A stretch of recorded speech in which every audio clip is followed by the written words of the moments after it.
Surface के नीचे पूरा का पूरा समुंदर है। साइंटिस्ट को 24 एक्सोप्लैनेट्स में से 2 ऐसे सुपर हैबिटेबल प्लैनेट्स मिले हैं, दोनों ही धरती से भी बेटर है, लेकिन साइज में ये धरती से 8 गुना बड़ा है।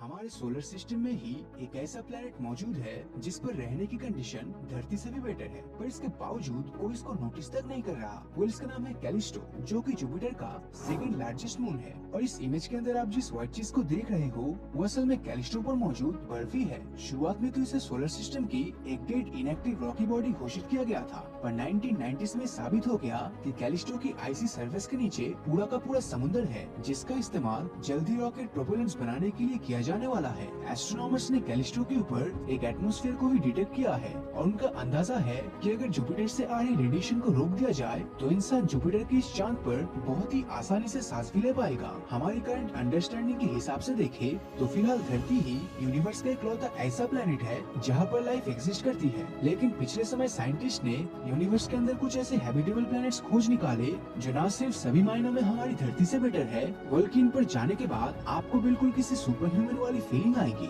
5 अक्टूबर 2020 को एस्ट्रोबायोलॉजिस्ट डीएस मकुच ने एक नए मिशन की शुरुआत की, जिसके तहत उन्होंने ऐसे प्लैनेट्स को अपना टारगेट बनाया जो सभी मायनों में धरती से बेटर थे। और आप यकीन नहीं करोगे कि उन्हें ऐसे प्लैनेट्स भी मिले जो 1 या 2 नहीं बल्कि पूरे के पूरे 24 थे। इन सुपर हैबिटेबल प्लैनेट्स को खोजने के लिए मकुच और उनकी टीम ने एक अलग ऑब्जर्वेशन करने का डिसाइड किया, जिसके लिए उन्होंने क्राइटेरिया की एक लिस्ट बनाई और जो भी प्लैनेट क्राइटेरिया की उस लिस्ट को फॉलो कर रहा था तब इसका सीधा सा मतलब था कि वो सुपर हैबिटेबल प्लैनेट है। जब भी कोई प्रॉपर प्लैनेटरी सिस्टम मिलता है तब उसमें सबसे पहला काम होता है वो प्लैनेट और उसके होस्ट स्टार के बीच के डिस्टेंस को मेजर करना, क्योंकि इससे ही हमें पता चल जाता है कि वो प्लैनेट अपने हैबिटेबल जोन में है या नहीं, और अगर है तो उस पर कितना वाटर परसेंटेज होगा। हैबिटेबल प्लैनेट्स खोजने के अगले क्राइटेरिया की बात करें तो वो है size and mass of planets, क्योंकि किसी भी प्लैनेट का मास और साइज लाइफ को इवॉल्व होने में इन्फ्लुएंस कर सकता है। अब जितना प्लैनेट का साइज होगा उतनी ही ज्यादा जगह मौजूद होगा इंसानों के रहने के लिए, और प्लैनेट्स का मास जितना ज्यादा होगा उतनी ही ज्यादा उस पर ग्रेविटी भी होगी, और इसी ज्यादा ग्रेविटी की वजह से वो प्लैनेट हवा को जमीन के करीब रखेगा, जिससे उसका एटमॉस्फेयर काफी ज्यादा मोटा और स्टेबल रहेगा। साइज और मास वाले क्राइटेरिया के बाद अब बात करते हैं हमारे नेक्स्ट क्राइटेरिया यानी कि टेम्परेचर की, जिसमें इन प्लैनेट्स का टेम्परेचर धरती से 5 डिग्री सेल्सियस ऊपर या नीचे हो सकता है, क्योंकि धरती के मिडिल वाले एरिया यानी ट्रॉपिकल रीजन में पनप रहे माइक्रोब्स इसी तरह के एक्सट्रीम टेम्परेचर में सर्वाइव करते हैं। अब इन्हीं सभी फैक्टर्स को ध्यान में रखते हुए साइंटिस्ट को 24 एक्सोप्लैनेट्स में से 2 ऐसे सुपर हैबिटेबल प्लैनेट्स मिले हैं जिनका सरफेस टेम्परेचर और एटमॉस्फेयर दोनों ही धरती से भी बेटर है, जिनमें से एक है ल्यूटेन बी प्लैनेट।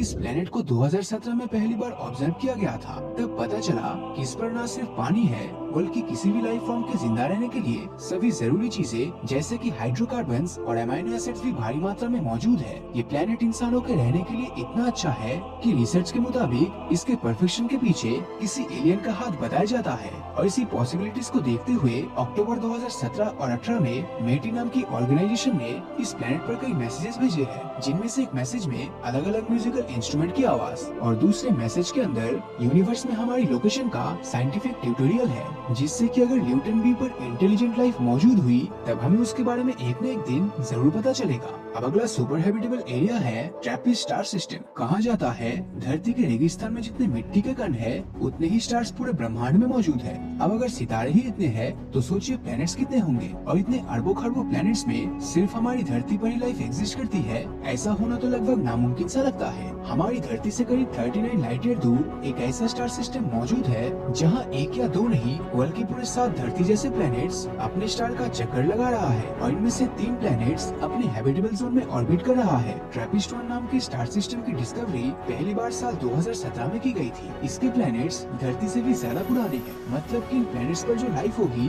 वो धरती के पूरी तरह फॉर्म होने से पहले लगभग 3 मिलियन साल तक ऑलरेडी डेवलप कर गई होगी। अब ये सभी प्लैनेट्स बृहस्पति ग्रह के साइज जितने एक टाइनी रेड स्टार का चक्कर लगा रहा है। और ये स्टार हमारे सूरज के कंपैरिजन में काफी ठंडा है। ये प्लेनेट अपनी ऑर्बिट पर टाइडली लॉक्ड भी है, मतलब कि इनकी एक साइड स्टार को फेस करते हुए हमेशा गर्म रहता है और दूसरी साइड बिल्कुल उसका उल्टा यानी कि ठंडा रहता है, और ये खुद अपने एक्सिस पर चक्कर नहीं लगाती। अगर ये सभी कंडीशंस परफेक्ट रही तब ठंड और गर्मी वाले रीजन के बीच में एक ऐसी पतली सी स्ट्रिप एरिया होगी जहाँ जीवन आराम से पनप सके। वैसे ट्रैपिस्ट सोलर सिस्टम में प्लैनेट्स एक दूसरे के इतने ज्यादा करीब है कि अगर आप इनमें से किसी एक पर खड़े होकर आसमान में देखेंगे तब आपको स्टार सिस्टम के बाकी प्लैनेट्स अपने चारों तरफ घूमते हुए दिखेंगे। TOI star system. इस स्टार सिस्टम में दो प्लैनेट्स इसके हैबिटेबल जोन में आता है, जो कि है TOI 700d और TOI 700e। ये दोनों ही एक्सोप्लैनेट का मास हमारी धरती जैसा ही है। जहाँ TOI 700e 28 दिन में अपने सूरज का चक्कर लगाता है, तो वहीं पर TOI 700d 37 दिन में, और दोनों ही धरती के साइज के लगभग बराबर है। अगर इन दोनों प्लैनेट पर ही एक तरह का एटमॉस्फेयर हुआ तब इनका तापमान हमारी धरती से भी ज्यादा होगा, जो इनकी हैबिटेबिलिटी के लिए एक गेम चेंजर है। साइंटिस्ट ने पाया कि TOI 700d पर बहुत से प्लैनेट्स मौजूद है, और अगर किसी दिन हम यहाँ पर पहुँच गए तब वो लाइफ फॉर्मिंग प्लैनेट्स हमारी धरती के जैसा ही होगा। लेकिन क्या ऐसा थियोरेटिकली पॉसिबल है कि दूसरे प्लैनेट्स पर धरती जैसा ही लाइफ फॉर्म मौजूद हो? वेल, एवोल्यूशन एक ऐसी चीज है जिसे ग्रेविटी की तरह ही नेचर का यूनिवर्सल लॉ माना गया है, यानी वो नियम जो ब्रह्मांड के हर जगह काम करता है। इस प्रोसेस में एक दूसरे से रिलेट करने वाली स्पीसीज एक जैसे प्राकृतिक मुश्किलों का सामना करते हुए इवॉल्व हो जाता है, क्योंकि किसी भी एलियन प्लेनेट पर लाइफ का स्टार्टिंग पॉइंट काफी सिंपल रहता है। जो सुपर हैबिटेबल प्लैनेट्स होंगे वो काफी पुराने होंगे, साथ ही उसका साइज काफी बड़ा, टेम्परेचर वार्म और धरती के मुकाबले वहाँ ज्यादा नमी होगी। ये प्लैनेट्स ऐसे स्टार्स को ऑर्बिट कर रहे होंगे जो हमारे सूरज से भी ज्यादा पुराने हैं, और उनका लाइफ स्पैन भी सूरज से लंबा होगा। ऐसा माना जाता है कि हमारा सूरज करीब 10 बिलियन सालों तक एग्जिस्ट करेगा, और जब बात धरती पर मौजूद लाइफ की आती है तब धरती पर कॉम्प्लेक्स लाइफ फॉर्म होने में करीब 4 बिलियन साल लगे। हालांकि कुछ स्टार्स ऐसे हैं जिनकी लाइफ हमारे सूरज से भी ज्यादा लंबी है, जिसके चलते इनके प्लैनेट्स पर लाइफ को इवॉल्व होने का ज्यादा समय मिल जाता है। तो अब सवाल आता है कि आखिर हम इन प्लैनेट्स में एलियन लाइफ को ढूंढेंगे कैसे? इसके लिए सबसे पहले हमें के स्टार्स को ढूंढना होगा, जिन्हें सिंपल वर्ड्स में रेड ड्वार्फ भी कहा जाता है। रेड ड्वार्फ बाकी स्टार्स के मुकाबले काफी ठंडे होते हैं और इनकी ल्यूमिनोसिटी यानी कि रोशनी भी काफी कम होती है। साथ ही साथ ये 20 से 70 बिलियन सालों तक वजूद में रहते हैं। अगर हम धरती से कंपेयर करें तो रेड ड्वार्फ को ऑर्बिट करने वाले किसी प्लेनेट पर अगर लाइफ मौजूद है तब उसको इवॉल्व और एडाप्ट होने में धरती से भी ज्यादा समय मिल गया होगा, और इसकी आइडियल एज भी लगभग 5 से 8 बिलियन साल होगी। मतलब हो सकता है कि आज की तारीख में जिस प्लेनेट पर लाइफ का नामो निशान नहीं है, वहाँ आज से लाखों करोड़ों साल बाद एलियंस रहने लगे, और शायद तब तक हम इंसानों का अस्तित्व ही इस यूनिवर्स से गायब हो जाए। इसी के चलते हमारे लिए एलियन लाइफ को ढूंढ पाना बहुत ही मुश्किल है। KOI planets. इन दो प्लैनेट्स का नाम है KOI 5715.01 और KOI 5554.01। अब ये दोनों ही लाइफ के एवोल्यूशन के लिए बिल्कुल परफेक्ट है। पहले प्लैनेट KOI 5715.01 का सरफेस टेम्परेचर धरती के मुकाबले सिर्फ 2.4 डिग्री सेल्सियस ही कम है, लेकिन साइज में ये धरती से 8 गुना बड़ा है, जिसका मतलब इसका लैंड सरफेस एरिया और ग्रेविटी धरती से काफी ज्यादा होगी। अब अगर पानी की बात की जाए तो इसके खुद के सूरज और प्लैनेट्स के बीच की दूरी के अकॉर्डिंग यहाँ बहुत सारा पानी मौजूद तो जरूर होना चाहिए। दूसरे प्लैनेट का टेम्परेचर 27 डिग्री सेल्सियस है, जो आपको एसी में रहने जैसा फीलिंग देगा। तो इससे एक बात तो क्लियर है कि कंफर्ट के मामले में ये प्लैनेट हमारे लिए परफेक्ट है। अब यहाँ जमीन के टेक्टोनिक प्लेट्स की हलचल की वजह से नाइट्रोजन साइकिल कंटिन्यूअसली चलती रहती है। अब आप बोलोगे कि नाइट्रोजन से लाइफ फॉर्म थोड़ी ना होगा, बिकॉज हम में से ज्यादातर लोगों को लगता है कि धरती पर ऑक्सीजन ज्यादा होना मोस्ट इम्पोर्टेंट है, पर सच तो ये है कि धरती पर सबसे ज्यादा नाइट्रोजन है। यहाँ तक हवा में भी 78% सिर्फ नाइट्रोजन ही है, और यही नाइट्रोजन प्रोटीन और डीएनए जैसे केमिकल फॉर्म में कन्वर्ट होती है, जो हम इंसानों के रहने के लिए आइडियल सिचुएशन पैदा करती है।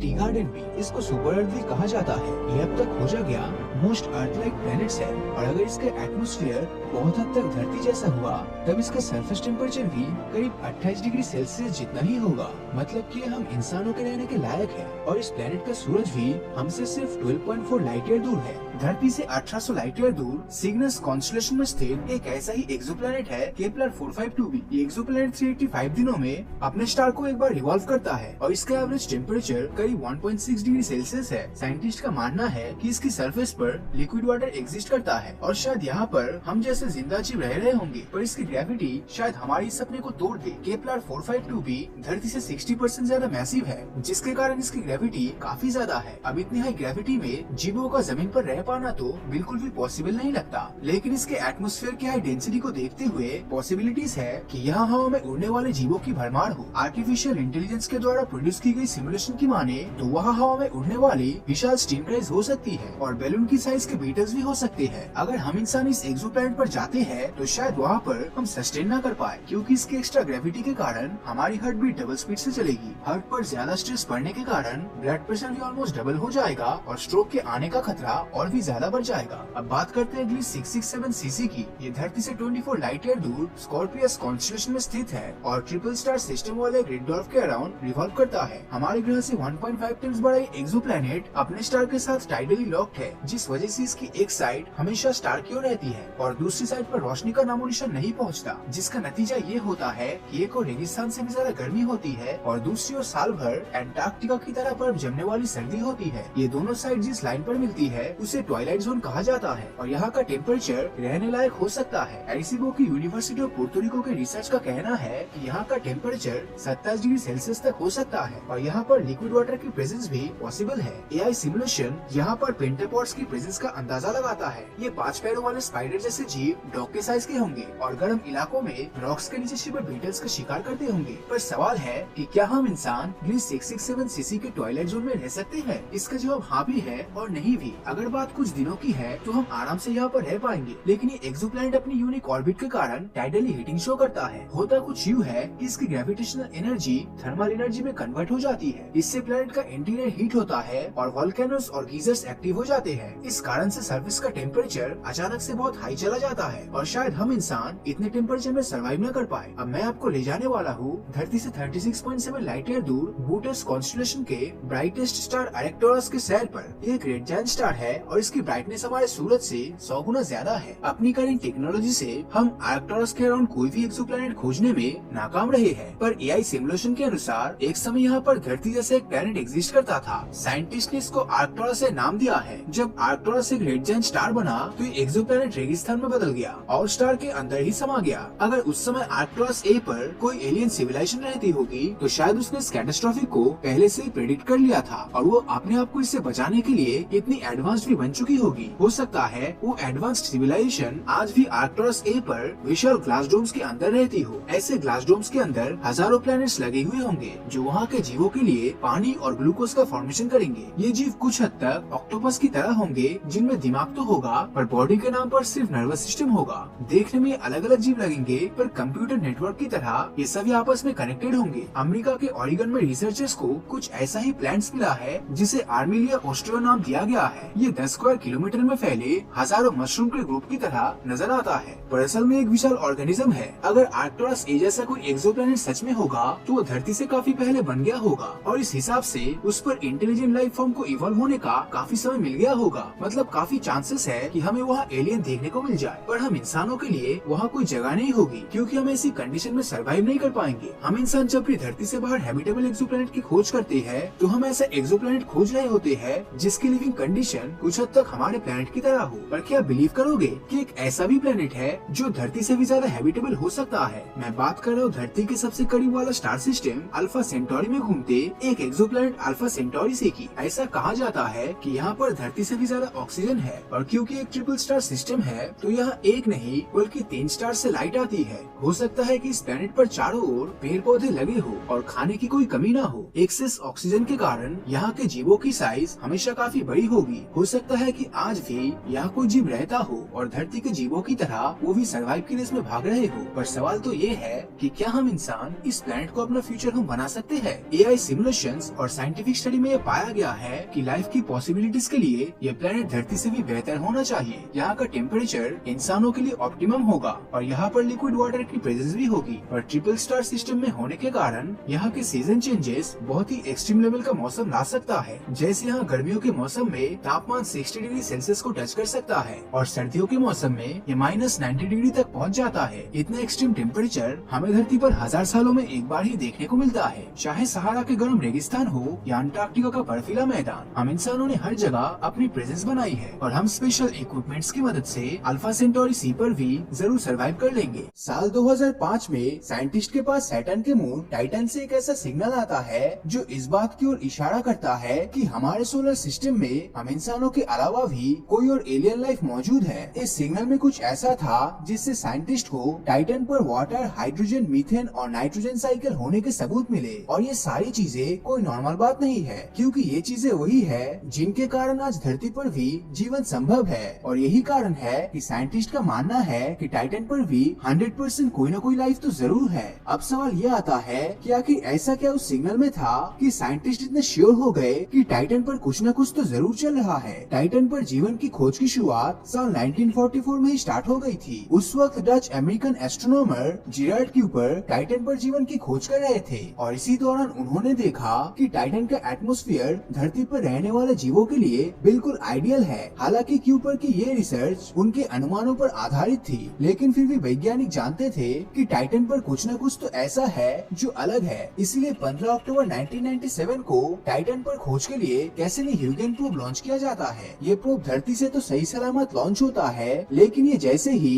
टाइटन के एटमॉस्फेयर में पहुंचता है तो इसमें से कुछ फ्रीक्वेंसीज आना शुरू हो जाता है। साइंटिस्ट को लगा कि ये फ्रीक्वेंसीज प्रोब में कुछ प्रॉब्लम होने की वजह से आया है, इसीलिए ये खुद ही जनरेट हो रही होगी। लेकिन जब उन्होंने इसकी जांच की तो वो हैरान रह गए। दरअसल ये फ्रीक्वेंसीज प्रोब खुद जनरेट नहीं कर रहा था, बल्कि टाइटन के एटमॉस्फेयर से जनरेट हो रही थी। साइंटिस्ट के मुताबिक इसके पीछे दो कारण हो सकते थे, या तो टाइटन का एटमॉस्फेयर ये फ्रीक्वेंसी जनरेट कर रहा था, या फिर वहाँ पर मौजूद किसी दूसरे एलियन लाइफ के कारण ये सब हो रहा था। अब जब प्रोब ज्यादा टेस्टिंग के लिए टाइटन की जमीन पर उतरता है और वहाँ पर मिट्टी के कुछ सैंपल्स लेता है तो वहाँ उसे कुछ अजीब दिखाई देता है। जब उसने टाइटन की मिट्टी की केमिकल टेस्टिंग की तो पता चला कि टाइटन के एटमॉस्फेयर में हाइड्रोजन फॉर्मेशन तो होता है और ये पूरे एटमॉस्फेयर में इक्वली डिस्ट्रीब्यूट भी हो रहा है, लेकिन जहाँ यह हाइड्रोजन अपने हल्के वेट के कारण एटमॉस्फेयर में रहना चाहिए वहीं पर ये गायब हो रहा है। अब ये हैरानी की बात इसलिए है क्योंकि हमारी धरती पर कई ऐसे स्पीसीज है जो धरती के एटमॉस्फेयर से हाइड्रोजन खींचकर जिंदा रहती है, और अगर हम इसे टाइटन पर देखें तो टाइटन पर भी यही हो रहा है। इसीलिए साइंटिस्टों का अनुमान है कि टाइटन पर भी ऐसी स्पीसीज मौजूद है। इसके अलावा टाइटन के एटमॉस्फेयर में एसिटिलीन और नाइट्रोजन का अमाउंट बहुत ही कम है।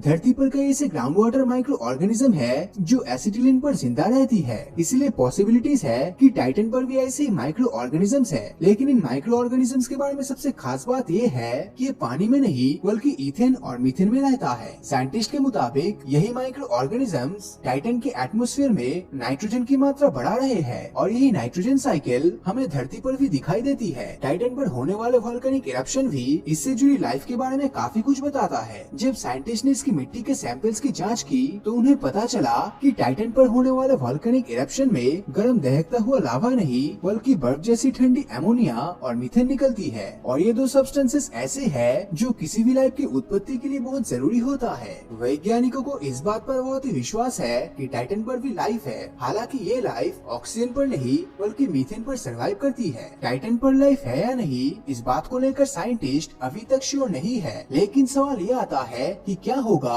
अगर टाइटन पर किसी और प्लेनेट से कोई और लाइफ सेंड किया जाए तो क्या वो वहाँ पर सर्वाइव कर पाएगा। टाइटन एक ऐसा मून है जिसके कई कंडीशंस धरती से मैच करता है। जैसे धरती के एटमॉस्फेयर में पानी के ऐसे छोटे ड्रॉप्स है जो इसका कॉस्मिक रेडिएशन से बचाव करता है, ठीक उसी तरह टाइटन के एटमॉस्फेयर में भी इथेन और मीथेन इसका कॉस्मिक रेडिएशन से बचाव करता है, जिस कारण यहाँ पर रहने वाली लाइफ को प्रोटेक्शन मिलता है। टाइटन के एटमॉस्फेयर में लाइफ के लिए जरूरी ऑक्सीजन ही एकमात्र ऐसा सब्सटेंसेस है जो मौजूद नहीं है, लेकिन इसका भी एक सोल्यूशन है। टाइटन की जमीन के नीचे आइसी वाटर्स है और इलेक्ट्रोलाइसिस की मदद से हम आइसी वाटर से ऑक्सीजन जनरेट कर सकते हैं, जिसका मतलब है कि हमें ऑक्सीजन के लिए परेशान होने की जरूरत नहीं है। टाइटन का कंपैरिजन अगर हमारे पड़ोसी मंगल से करे तो मंगल पर ना तो पानी है और ना ही एटमॉस्फेयर है, जिसका मतलब है कि भविष्य में ह्यूमन कॉलोनाइजेशन के लिए टाइटन मार्स से अच्छा ऑप्शन हो सकता है। लेकिन टाइटन भी हमारे लिए पूरी तरह से परफेक्ट नहीं है, इसमें भी कुछ प्रॉब्लम्स है। जैसे धरती के मुकाबले टाइटन सूरज से बहुत ही दूर है, जिस कारण यहाँ पर धरती की सिर्फ 1% सनलाइट ही पहुँचती है और इसमें से 90% सनलाइट तो इसका मोटा एटमॉस्फेयर ही एब्सॉर्ब कर लेता है, जिस कारण सरफेस तक हीट नहीं पहुँच पाती है और सरफेस का टेम्परेचर -179 डिग्री सेल्सियस तक चला जाता जाता है और धरती पर तो हम -30 डिग्री के नीचे के टेम्परेचर पर भी सरवाइव नहीं कर पाते हैं, तो टाइटन पर तो सोचना ही बेकार है। हालांकि अगर हम हमारी धरती को देखें तो 3.7 बिलियन साल पहले धरती भी टाइटन जैसा ही थी, लेकिन इसी दिन हुए एक इलेक्ट्रिक स्पार्क ने सब कुछ बदल कर रख दिया। धरती पर मौजूद फास्फोरस और हाइड्रोकार्बन को ब्रेक करके इन्हें आरएनए में कन्वर्ट किया और आरएनए कंबाइंड होकर डीएनए में कन्वर्ट हुआ, जिससे एक यूनिसेलुलर ऑर्गेनिज्म की उत्पत्ति हुई और फिर यही यूनिसेलुलर कंबाइंड होकर मल्टीसेलुलर बने और फिर आगे चल के यही से इंसानों की उत्पत्ति हुई। अब अगर देखा जाए तो टाइटन की हालत भी धरती के शुरुआती कंडीशन जैसा ही है, इसलिए इस बात की पॉसिबिलिटीज काफी ज्यादा है कि फ्यूचर में टाइटन पर भी कुछ ऐसा होगा जो यहाँ पर लाइफ के एग्जिस्ट करने में मदद करेगा। हालांकि टाइटन में कुछ ऐसे चेंजेस हो रहा है जिनके कारण देखने पर ऐसा लगता है कि टाइटन फ्यूचर में खत्म हो सकता है और इसे इतना टाइम नहीं मिलेगा यहाँ पर लाइफ एग्जिस्ट कर सके। फ्यूचर में क्या होगा ये तो किसी को नहीं पता, लेकिन आपको क्या लगता है, क्या टाइटन पर कोई लाइफ है और क्या इंसान कभी टाइटन पर रह पाएगा या नहीं? अपनी राय नीचे कमेंट करके जरूर बताएं। और अगर ये वीडियो आपको अच्छा लगा हो तो इस वीडियो को लाइक और अपने दोस्तों के साथ शेयर करना मत भूलना। और अगर अभी तक आपने हमारे चैनल को सब्सक्राइब नहीं किया है तो सब्सक्राइब करके नोटिफिकेशन बेल को ऑन कर दीजिए, क्योंकि मैं ऐसी वीडियोस हर हफ्ते लाता रहता हूँ। तो मिलता हूँ आपसे अगले वीडियो में और हमेशा की तरह।